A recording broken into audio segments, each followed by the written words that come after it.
வணக்கம், இது நம்ம ஆஜி ஃபேமிலி கிச்சன். இன்றைக்கி நம்ம சேனலில் கேரளா ஸ்டைல் நேந்திர சிப்ஸ் எப்படி பண்ணுறது அப்படிங்கிறதாங்க இந்த வீடியோவில் பார்க்க போகிறோம். இந்த சிப்ஸு கேரளாவில் ரொம்ப ஸ்பெஷலாக இருக்கும். இது நம்ம வீட்டிலேயே எப்படி பண்ணுறது அப்படிங்கிறதான் இந்த வீடியோவில் பார்க்க போகிறோம். வீடியோவை ஸ்கிப் பண்ணாமல் பார்த்து இதே மாதிரி நீங்கள் ட்ரை பண்ணி பாருங்கள். சிப்ஸு நல்லா கிறிஸ்பியாக வந்திருக்கு பாருங்கள். நீங்கள் ட்ரை பண்ணி பாருங்கள். ட்ரை பண்ணி பார்த்தீங்க அப்படின்னா சிப்ஸோட டேஸ்ட்டு வேறு லெவலில் இருக்கும். இந்த சிப்ஸை ரெடி பண்ணி ஏர் கண்டெய்னர் பாக்ஸில் ஸ்டோர் பண்ணி வச்சுக்கோங்க. 2 மாதம் ஆனாலும் கெட்டு போகாது.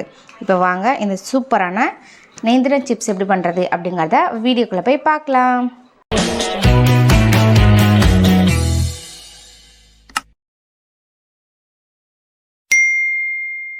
நேந்திரம் சிப்ஸ் பண்ணுறதுக்கு நல்ல காயாக நேந்திரங்காய் வாங்கிக்கோங்க. இந்த காய் எப்படி இருக்கணும் அப்படின்னா இங்கே பாருங்கள், இந்த மாதிரி சவுண்டு வரணும். இப்படி இந்த மாதிரி நசுக்கி பார்த்தீங்க அப்படின்னா நல்லா கெட்டியாக இருக்கணும். அப்போ தான் சிப்ஸ் நல்லா பர்ஃபெக்டாக வரும், நல்லா கிறிஸ்பியாக நமக்கு கிடைக்கும். நேந்திரம் சிப்ஸ் பொரிக்கிறதுக்கு நான் தேங்காய் எண்ணெய் யூஸ் பண்ணி தான் சிப்ஸ் பொரிச்சு எடுக்க போகிறேன். தேங்காய் எண்ணெயில் நீங்கள் பொரிச்சு எடுத்தீங்க அப்படின்னா தான் சிப்ஸோட டேஸ்ட்டு பக்காவாக இருக்கும். நீங்கள் நார்மலாக வீட்டில் யூஸ் பண்ணுற ஆயிலில் கூட பொரிச்சு எடுக்கலாம். பட் தேங்காய் எண்ணெய் யூஸ் பண்ணி பொரிச்சு எடுத்தீங்க அப்படின்னா சிப்ஸ் சூப்பராக இருக்கும், நல்லா மணமாக இருக்கும். ஒரு கடாயில் தேங்காய் எண்ணெய் ஆட் பண்ணிக்கலாம். ஃபஸ்ட்டு தேங்காய் எண்ணெய் நல்லா சூடு பண்ணிக்கிட்டீங்க அப்படின்னா நம்ம சிப்ஸை ஸ்லைஸ் பண்ணி தேங்காய் எண்ணெயில் போடும்போது நல்லா பொரிச்சு வரதுக்கு ஈஸியாக இருக்கும். அப்போ தான் நல்லா கிறிஸ்பியாக கிடைக்கும். இப்போது ஆயில் ஒரு பேனில் ஊற்றியாச்சு. இப்போ அதை லோ ஃப்ளேமில் வச்சுருங்க. ஒரு பவுலில் கொஞ்சமாக உப்பு சேர்த்துக்கோங்க, கொஞ்சம் மஞ்சத்தூள், தண்ணி ஆட் பண்ணி நல்லா கலந்து வச்சுக்கோங்க. ரொம்ப திக்காலாம் கலக்க வேண்டாம், கொஞ்சம் நல்லா தண்ணி ஆட் பண்ணி கலந்து வச்சுக்கோங்க. இது எதுக்கு அப்படின்னா அந்த சிப்ஸு நல்லா எல்லோ கலராக வரும் பாருங்கள், அதுக்காக தான். இது லைட்டாக தான் நம்ம ஆட் பண்ண போகிறோம். பாருங்கள், நல்லா கலந்தாச்சு. இது சிப்ஸு கலராக வரணுங்கிறதுக்காகவும் உப்பு பிடிக்கணுங்கிறதுக்காக தான் இந்த ப்ரிப்பரேஷன் ரெடி பண்ணிக்கிறோம். இப்போ இதை ஒரு ஓரமாக வச்சுக்கலாம். காயில் சிப்ஸ் போட போகிறோமோ அது எல்லாமே ஒன்றா கட் பண்ணிங்க அப்படின்னா இந்த நேந்திரங்காயை தோல் நீக்கிட்டு நம்ம தண்ணிக்குள்ளே போட்டு வைக்கிற மாதிரி இருக்கும். நான் அப்படி பண்ணாமல் ஒரு காயாக எடுத்து சிப்ஸ் போட்டுக்க போகிறேன். ஏன்னா சிப்ஸ் பொரியறதுக்கு நம்ம டைம் கொடுப்போம் பார்த்தீங்களா, அந்த டைமில் நம்ம காய் சீவிக்கலாம். இப்போது இதை கட் பண்ணிக்கலாம். கட் பண்ணி தோல் உரித்து எடுத்துக்க போகிறோம்.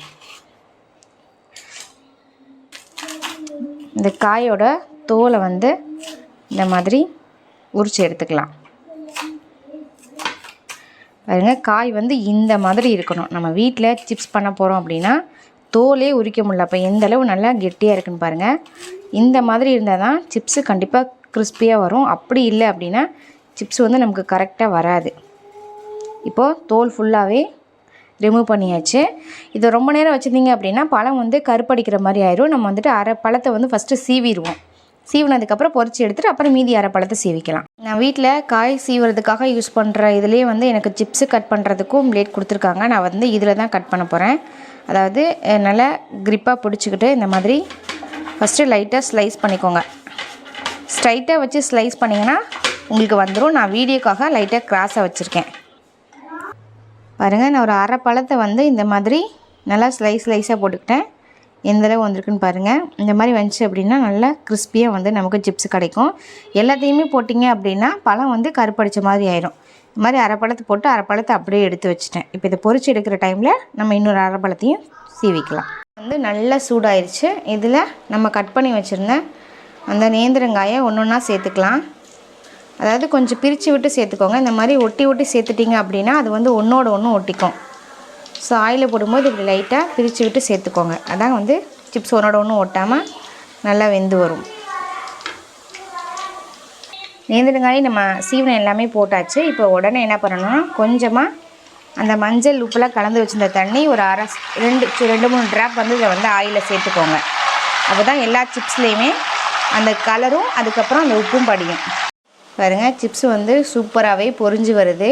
இந்த ஆயிலோட சலசலப்பு அடங்கினதுக்கப்புறம் நம்ம சிப்ஸை எடுத்துக்கலாம்.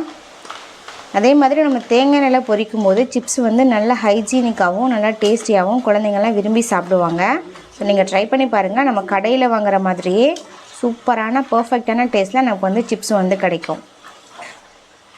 அவ்வளோதாங்க, ஆயிலோட சலசலப்புலாம் அடங்கினதுக்கப்புறம் சும்மா சிப்ஸை ஃபில்ட்ரு பண்ணி எடுத்தாச்சு. எவ்வளோ சூப்பராக வந்திருக்குன்னு பாருங்கள்.